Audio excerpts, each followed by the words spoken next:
Chuyện tình mình ngày nào đã hết khi anh mang giấc mơ xa vời, để em cô đơn nâu sầu nhìn yêu thương kia phai màu. Anh ra đi trái tim em mang buồn đau. Những lỗi lầm thuộc về quá khứ, anh xin em hãy quên đi người, để cho anh được quay lại, được yêu em bao tháng ngày, tay trong tay với nhau trên đoạn đường dài. Được yêu em là điều may mắn của anh xin em hãy cho anh cơ hội sửa sai. Dù rất muốn yêu anh thêm lần thứ hai, nhưng cảm giác con tim thật sự lo sợ.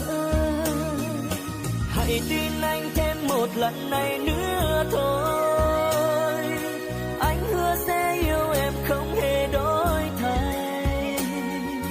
Lời hứa đó không cần anh phải hứa đâu, nếu có thể em mong anh hãy chứng minh.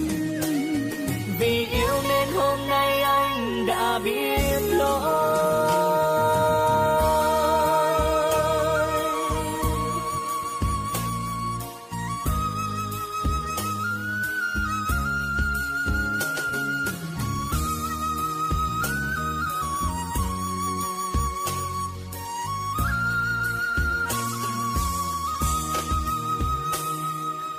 Những lỗi lầm thuộc về quá khứ,